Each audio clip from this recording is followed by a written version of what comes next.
2024년 12월 9일 월요일 돈다방 미쓰리 시작하겠습니다. 자, 오늘 돈다방 미쓰리는요, 어제 해드리지 못했던 12월 9일부터 12월 13일 한 주 동안 우리가 주식시장에서 체크해야 될 경제 지표 혹은 방향성에 대한 이야기를 좀 해볼까 합니다.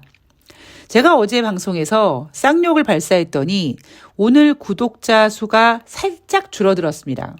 구독자가 많진 않으니까 요즘만큼 줄어들었어요. 이런 분들이 계셨을 거라고 생각합니다. 미쓰리 쌍욕하니까 쌍스럽고 불편해. 구독 취소. 저는 한때 한 10여 년 동안 주식을 하는 사람조차 보지 않는 재미없는 증권 경제 방송이 아니라 주식을 하지 않는 사람조차 볼 수 있는 재미있고 유익한 경제 방송을 만들고 싶은 욕심으로 경제 방송인을 꿈꿨고, 그렇게 10년을 제 인생을 올인을 했습니다. 제대로 된 출연료를 한 번도 받아본 적이 없어요. 너 홍보해 주는데 왜 우리가 출연료를 주니?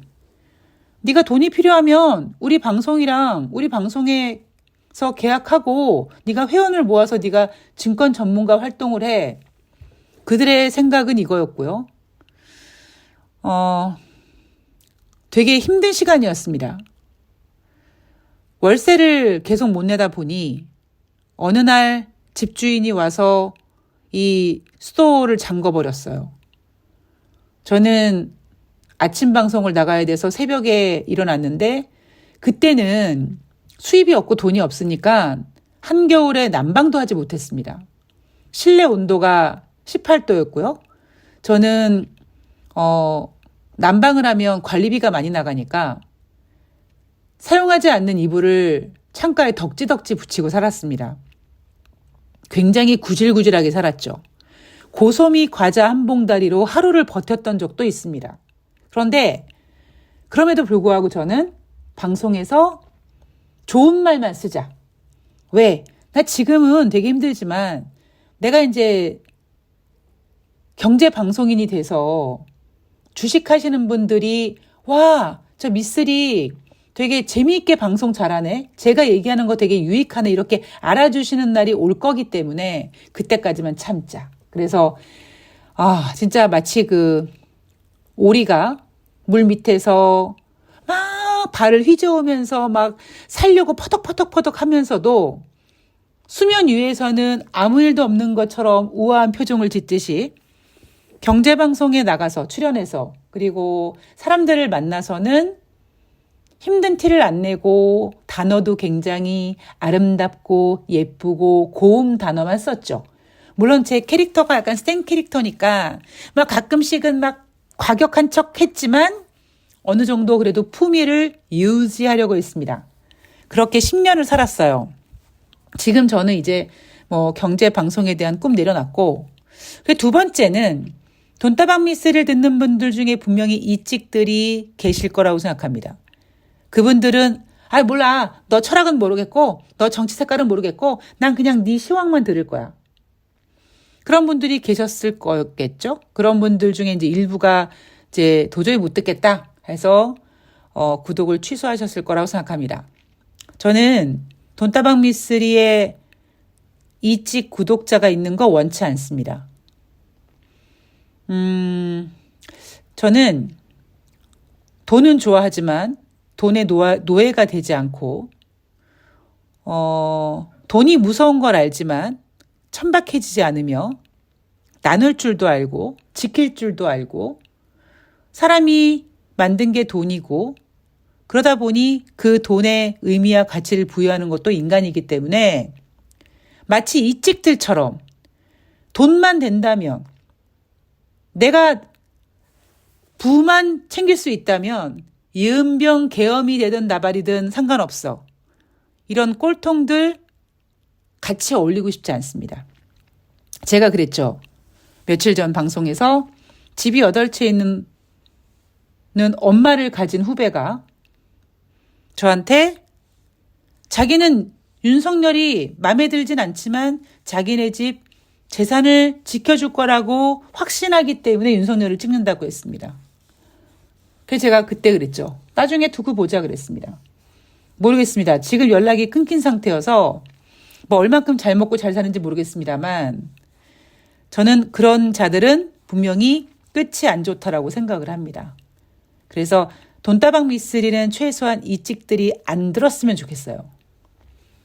그리고 저는 지금 생각하는 게 만약에 윤석열 탄핵이 되면 연말도 되고 했으니까 조촐하게 돈다방 미쓰리 뭐 정모라고 얘기하면 좀 너무 그러니까 좋지만 연말 모임을 한번 만들어 볼까라는 생각을 한번 해봤습니다.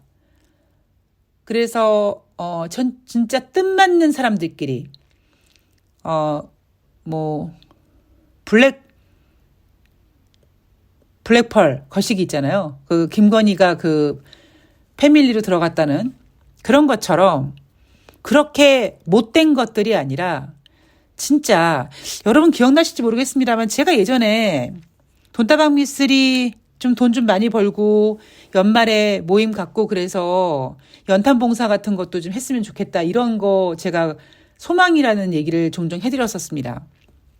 그것처럼 재미있게 주식하고 그 모은 돈으로 좋은 일도 하고 이런 모임을 좀 만들었으면 좋겠고 그 모임에 대한 제목은 저는 리치 펜타곤이라고 이미 말씀을 드렸습니다.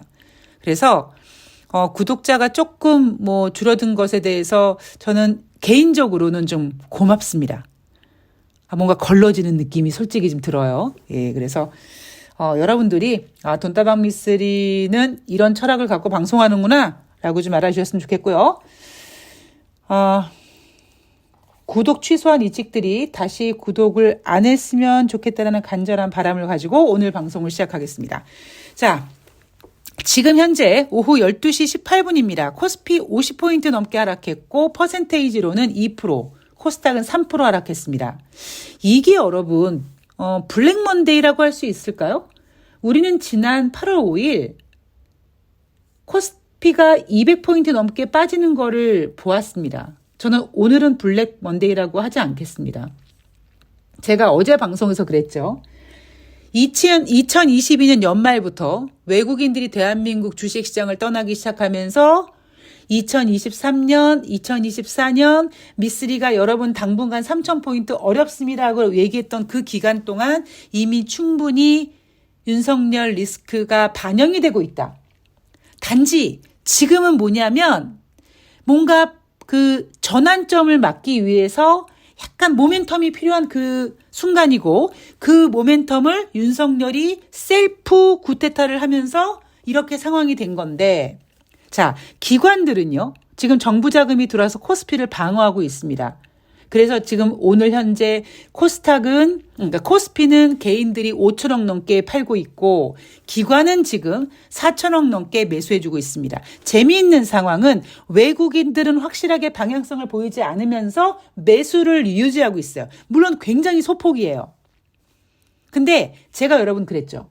우리나라 주식은 외국인들이 매수를 해줘야 되는데 걔네들이 어떻게 매수를 해주냐면 처음엔 이거 외국인들이 뭐 매수한 거 맞아? 뭐 티도 안 나요.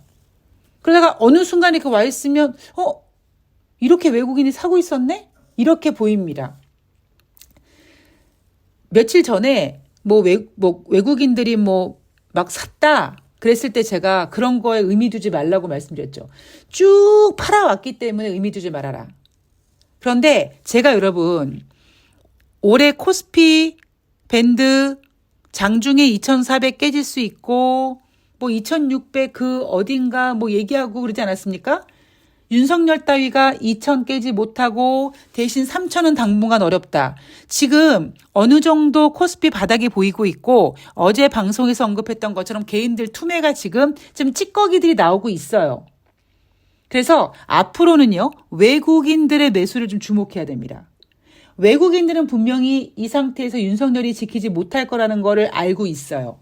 탄핵당할 거라는 거 알고 있습니다. 그렇게 되면 마치 박근혜가 탄핵당한 다음에 주식이 올라간 것처럼 분위기가 바뀔 수 있습니다. 그거 명심하시고 제가 어제 그래서 투매에 동참하지 마셔라라는 이야기 해드렸습니다. 업종에 대한 시황에 대한 이야기는 국내 증시에 대한 이야기는 또 다시 제가 전해드릴게요. 그 12월 6일 금요일 코스피는 13포인트 하락해서 2428포인트. 오늘은 지금 2400포인트를 이탈한 상태에서 기관들이 지금 지수를 지금 지켜주고 있고 외국인들이 쥐오줌만큼 사고 있습니다. 자, NH투자증권이 예상하고 있는 코스피 예상밴드 2420에서 2550포인트인데 2550은 좀 어렵지 않을까 싶고요. 자, 상승 요인으로는 국내 정치 불확실성 완화 예상, 웃기고 있는 소리, 미국 연말 소비 호조 가능성, 이건 뒤에서 얘기해 드리겠습니다. 그리고 하락 요인으로는 트럼프 2기 행정부의 대외 정책 리스크. 지금 리스크는요, 윤석열 개또라이 리스크보다 강력한 거 없습니다. 자, 탄핵 관련 이벤트에 민감하게 반응하기보단 펀더멘털과 대외 여건에 따라 방향성을 결정해야 된다. NH투자증권이 이런 얘기를 하는 거 보니까 혹시 이게 금요일 보고서였거든요. 물론 코스피 예상밴드는 목요일 종가를 보고 목요일 저녁에 만들어낸 코스피 밴드입니다. 2400에서 2420에서 2550포인트는. 근데 탄핵 관련 이벤트에 민감하게 반응하기보단 펀더멘탈과 대외 여건에 따라 방향성이 결정된다. NH투자증권은 토요일 날 탄핵이 가결될 줄 알고 있었나? 라는 생각이 들었습니다. 자, 증권가에서는요. 탄핵안이 가결되건 부결되건 국정 공백은 피할 수 없다. 부정적 영향 예상한다. 뭐 오늘 같은 분위기 지금 보이고 있는 거죠. 근데 저는 약간 생각이 다르다고 어제 방송에서 그리고 오늘 방송에서도 계속 얘기해드리고 있습니다. 정치적 불안정을 넘어 향후 사태가 쉽사리 끝나지 않는다고 보고 있는 것으로 판단한다. 외국인들이 이탈하고 있는 상태다. 웃기고 있습니다. 외국인들 지금 매수 들어오고 있어요. 오늘 1000억 못 살 수도 있습니다. 1000억 안 될 거예요. 근데 1000억이 넘어가면 봐라, 이런 상태에서 외국인들이 1000억 사지 않았냐, 이런 설레발을 칠 거기 때문에 외인은 오늘 절대 코스피를 1000억 정도 사지 않을 겁니다. 산 듯 만 듯 이렇게 한 100억 원어치 사다가 종가에 또 확 팔 수도 있어요. 자, 국내 증권사 분위기를 보면 신한증권은 탄핵 전국 정계에 따른 정치 불확실성으로 달러화 수요 우위에 지속할 것이다. 달러는 우리가 예상하고 있는 대로 좀 강세를 보이고 있고요. 메리츠 증권은 원달러 환율이 1450까지 갈 수 있다. 지금 현재 원달러 환율 1434원입니다. 자, 해외에서는요. 블룸버그가 한국 코스피 시장이 대만 증시 추격을커녕 더 차이가 벌어질 것이다. 골드만삭스는 수출 둔화와 DM 가격 하락으로 지금 한국 기업의 실적이 하향되고 있는데 펀더멘탈 개선도 힘들어 죽겠는데 윤석열 따위가 사고쳤다. 자, 모건스탠리는 주식시장에 대한 투자 의견을 중립에서 비중 축소로 하향했습니다. 자, 바클레이스는 윤석열의 반발로 인해 정치적 불확실성이 지속 가능성 높다. 원화가 계속 약세될 것이다. 자, 홍콩계 CLSA가 곧 한국 주식을 서둘러 팔아치워야 된다. 반갑지 않은 정치 리스크가 부담이 된다라고 얘기했습니다. 코리아 디스카운트 이번에 급이 다른 이벤트다라고 얘기하면서 오늘 블랙 먼데이를 예상했습니다. 근데 제가 그랬죠? 이미 반영이 됐습니다, 여러분. 지금 시장은 개인들의 마지막 투매, 즉 미쓰리 표현대로 확실한 물갈이가 되는 과정입니다. 여러분도 생각해 보십시오. 이 상태에서 윤석열이 탄핵이 안 되겠습니까? 무조건 돼요. 이 정권은 끝까지 갈 수가 없습니다. 이번 주 안에 결판이 납니다. 그러면 결국 이번 주 안에 물갈이가 다 된다는 얘기예요. 그래서 외국인들이 어설프게 오늘 1000억 원 이상 매수하지 않을 겁니다. 왜? 외국인들이 1000억 원 이상 매수하게 되면 개인들은 계속 희망고문에 주식을 던지지 못할 거거든요. 기관들은 지수를 리드하지도 못하면서 허접하게 돈만 쓰면서 어느 정도 지수를 방어하지만 만약에 주식이 또 한 번 떨어지면 걔네들도 역시 손해거든요. 근데 외국인들은 굉장히 영악하게 매매를 합니다. 그거를 여러분들 잊으시면 안 돼요. 자, 뉴욕 증시.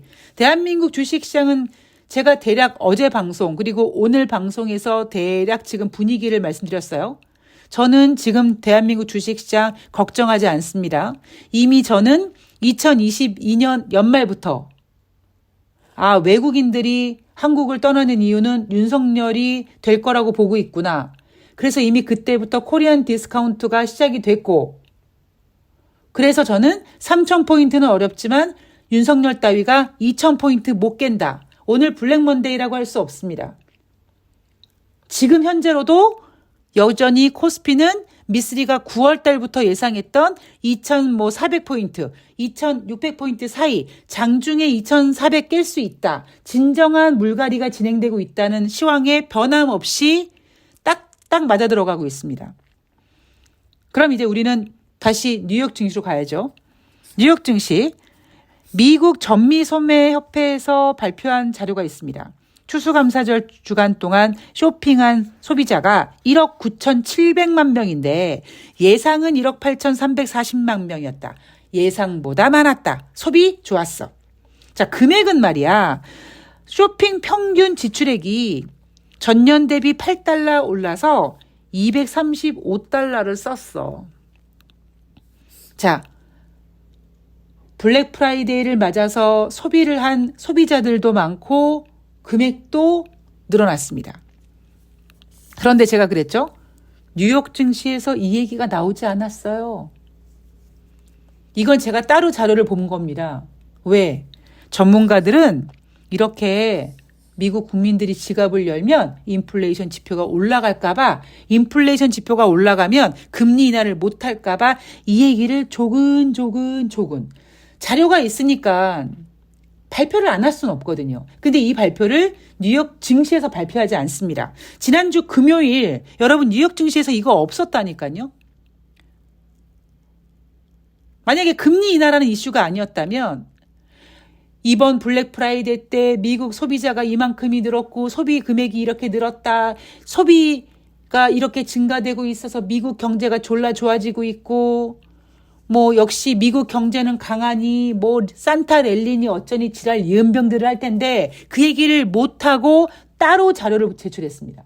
즉 블랙 프라이데이 매출이 뉴욕 증시에 담기지 않았습니다. 이유는 뭐예요? 금리 인하 안 할까 봐. 자, 12월 9일 월요일 오늘 밤에 미국은 10월달 도매재고 발표하고요. 10일 화요일은 3분기 생산성 단위 노동 비용 발표되고요. 12월 11일 수요일 11월 미국의 소비자 지수 CPI가 발표가 됩니다. 이거 예상치를 낮춰 놓겠지만, 그러니까 예상치를 좀 눈높이를 낮춰 놓겠지만 그 눈높이를 낮춰 놓은 곳조차도 전월 대비 혹은 전년 동월 대비 증가된 수치가 나올 겁니다. 지난달에도 그랬죠? 이번에도 그렇죠? 그러면 연속 지금 2달 넘게 인플레이션이 올라가고 있네. 그러면 어떻게 금리를 인하하지? 이렇게 됩니다. 12월 12일 목요일 11월 생산자 물가지수 PPI가 발표가 될 거고요. 주간 신규 실업수당 청구 건수가 발표가 될 예정입니다. 12월 13일 금요일 11월 수출입 물가지수가 발표가 되고요. 자, 소비자 물가지표가 발표되면 예상치를 눈높이를 좀 낮춰놓음에도 불구하고 어쩔 수 없이 인정할 수밖에 없는 게 뭐냐면 증가세를 보이고 있네 라는 게 확인이 되면 인플레이션 자체가 문제가 아니라 그동안의 가파른 주식시장 상승세로 고평가 우려가 시장에 광범위하게 확산된 상태여서 인플레이션이 매도 방아쇠 역할을 할 것이다 라고 얘기했습니다. 자, 너무 어려워 보이죠? 쉽게 설명해 드릴게요. 제가 여러분들한테 그동안 어떻게 가스라이팅을 했냐면 뭐 PMI 지표가 있는데 뭐 제조 PMI 지표와 서비스업 PMI 지표 중에서 서비스업 PMI 지표가 제조 PMI 지표보다 높게 나오는 경향이 있고 뭐 이런 얘기를 합니다. 그러면서 여러분 미국 경제 지표에서 뭐 소비자 심리, 신뢰 이런 것들은 주식시장의 영향을 상당히 많이 받고 또 하나 미국은 신용카드 국가입니다. 그래서 미국 국민들이 주식을 하는데 증시가 미국 증시 좋잖아요. 그러면 내가 아직까지 갖고 있는 주식이 종목이 아직 수익이 나진 않지만 이렇게 주식시장이 좋으니까 난 어떻게든지 돈을 벌 수 있을 것 같아. 내 종목은 아직까지 마이너스지만 뭐 내 마이너스가 이제 플러스로 전환될 것 같아. 난 이거를 사고 싶은데 지금 당장 돈은 없지만 나중에 내 주식 올라서 팔아서 갚아야지. 일단 신용카드 긁어야지. 이렇게 주식시장이 올라가면 사람들은 지갑을 열고 싶어 합니다. 이건 단순히 미국 국민들만 느끼는 감정이 아니라 여러분들도 마찬가지잖아요. 그죠?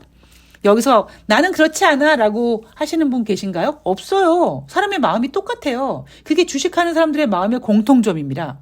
주식하는 사람들의 마음의 공통점 제가 한번 또 하나 맞춰볼까요? 주식을 만약에 10,000원에 사잖아요. 자, 가만히 있어봐. 그럼 갑자기 계산기를 꺼냅니다.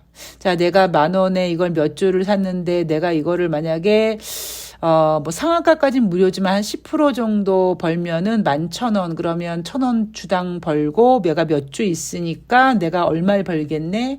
이거 계산하는 게 주식하는 사람들의 심리입니다. 자, 그 얘기는 인플레이션 자체가 문제가 아니라 그동안의 가파른 주식시장 상승세로 고평가 우려가 시장에 광범위하게 확산된 상태여서 인플레이션이 매도 방아쇠 역할을 가능하다. 이게 무슨 소리냐? 제가 여러분들께 그동안 한 얘기입니다. 주식시장이 올랐기 때문에 다른 경제 지표들은 아직 부진하지만 PMI 지표, 제조업 PMI 지표는 아직까지 기준선 아래서 벅벅거리고 있고 뭐 필라델피아 제조업 지수 이런 제조업 지표도 부진하지만 소비자 신뢰, 소비자 심리도 회복되고 있습니다만 아직 100 이하예요. 그런데 소매 판매가 늘어나고 그렇게 미국 국민들이 소비를 늘림으로써 인플레이션 지표가 출렁거리는 겁니다.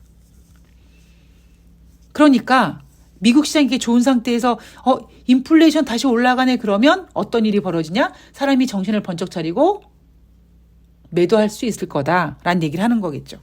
그리고 제가 오늘 장을 지켜보고 있는 동안 월가 대표 강세론자로 알려진 에드야데니 리서치 대표가 증시 조정 가능성을 언급하면서 투자자들을 경고했다고 합니다. 물론 빠질지 안 빠질지 모르겠습니다만 미국 증시 계속 갑니다라고 떠벌리는 애들을 너무 믿지 마시라고 제가 이 이야기를 해드리는 겁니다. 그리고 뉴욕 증시와는 상관없이 대한민국 주식시장은 이미 윤석열 리스크가 반영이 되고 있고 지금 막바지 지금 떨이 판매를 하고 있으며 이 떨이 판매를 개인들이 매물을 내놓으면서 손절하고 있고 외국인들은 졸라 눈치 보면서 판을 다시 읽고 있습니다. 이게 지금 시황의 정확한 포인트예요. 여러분들이 이것만 잊지 않으시길 바랍니다. 자, 종목들이 많이 빠지긴 하지만 얘네들이 어느 순간 안정을 취하면 세력이 있는 녀석들은 굉장히 빨리 자리를 잡을 거예요. 우리가 겪어야 될 이 고통들 다 이 또한 지나가리라. 그리고 결과적으로는 좋을 것이다 라고 생각하시고 종목 매매 같이 하실 분들은 참여하시면 됩니다. 예, 제가 느낌이 굉장히 좋아요.